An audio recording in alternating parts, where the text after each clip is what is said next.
Hello, everyone. Happy Taco Tuesday, and welcome to another episode of RCBytes.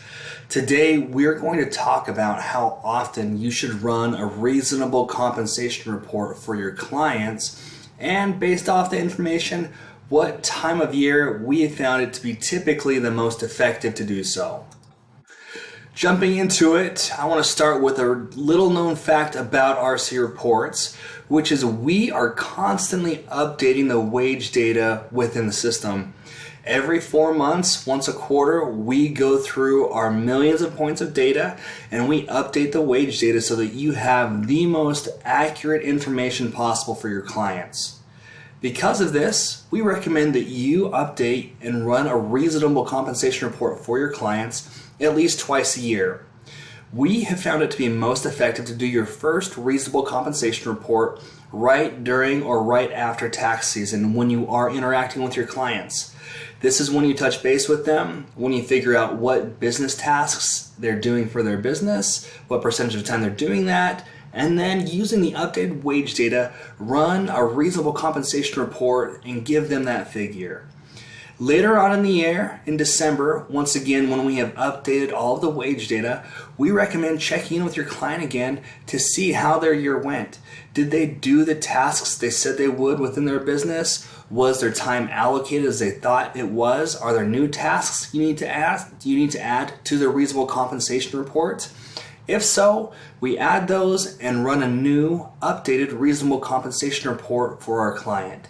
And then the next April, when that time comes again, we have another reference point to use when we run another reasonable compensation report for the coming year, once again based off of new wage data. Now, let's use our friend Art Vandelay to talk about how this can be put into effect.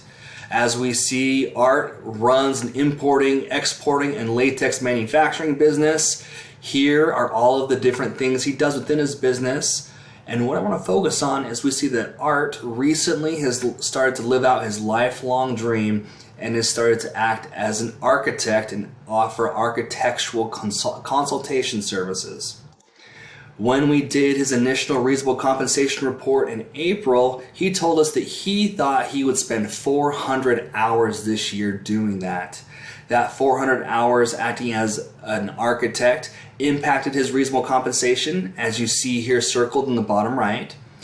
His reasonable compensation with that and the rest of the data turned out to be just over $72,000.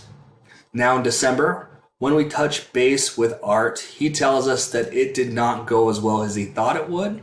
He did not spend as much time doing those architectural appointments as he thought he would, and instead spent that time doing employee training and other general HR tasks. Because of that, his compensation went down about $2,000, and while this isn't much, it gives you the opportunity to talk with your client and build that relationship of trust with them. It also saves him a little bit of tax money as well. So you have a win-win situation with the most updated data possible. Now, if you have any questions about this, if you have your own scenarios you'd like to run through, or if you just like to learn how to use RC Reports in a more effective manner, let me know. My purpose here is to help you to receive the utmost value within the platform. Here's my email address. Here's my phone number. Give me a call, shoot me an email. I hope you found this helpful today, and I will plan on seeing you next week.